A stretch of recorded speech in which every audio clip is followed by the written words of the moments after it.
I always find very like artful when it comes to sales is Mhm. overcoming objections. You Yep. know, overcoming objections has been like very art based. I find it's never as simple as do one, two, and three after. It's kind of your own strategy. Do you have your own strategy for overcoming objections?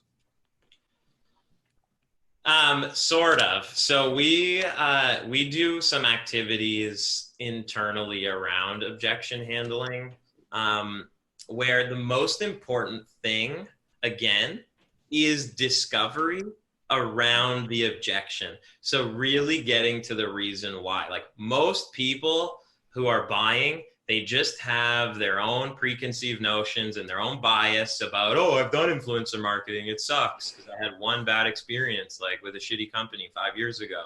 Or like, they're used to buying in a certain way of ask you for a case study and ship it to their manager and go through 50 meetings. And so the most important thing when it comes to objection handling is understanding the root of the objection. Hey, send me a case study so I can send it to my boss. Well, why? I'm obviously going to send you a case study that makes us look good, or I wouldn't send it to you. So like, why do you really want a case study? Oh, well, it's because I need to justify, the investment and show him that there's a path to get a 4-to-1 ROAS. Okay, so the real issue is you need to see how to get a 4-to-1 ROAS. And if I can do that in a proposal versus a case study, what's the difference? Or if I can show you, an example. So it's really, again, just digging deeper into like, why do you care about the case study? Why, what does your manager typically need to onboard a new vendor? Like asking questions about similar scenarios that they've been through.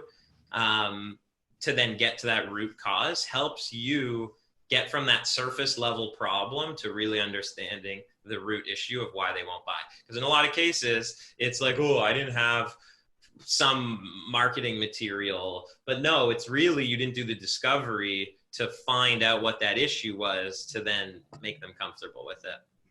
So I think that's the step one to objection handling, is getting to the real objection.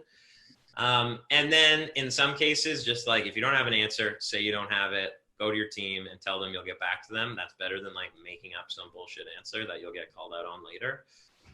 And I don't know, those are sort of the general rules without, knowing the specific objection, but it's like get to the root cause and understand that people just have their certain processes they go down, and try and break down that process that they're used to going down and convert them to following your process. Because as a salesperson, you need to have control of the sales process. You need to be the one booking every follow-up and making sure that they're delivering what they need to, or making it as easy as they can. And if you lose that control of the sales process, you're probably going to lose the deal. So hijacking their process in their head, or really getting a deep understanding of what they're expecting to better align your process, is key. Big gem. Most definitely. Big gem, bro. Big gem. All right. So what are some of the hurdles? Because a lot of people want to get into influencer marketing from the agency side, in your experience, what were some of the hurdles that you experienced? I know you moved to New York at one point, or try to expand, and growing an agency is never easy because you have to deal with a lot of humans, and humans can suck. So yeah, what are some of the hurdles?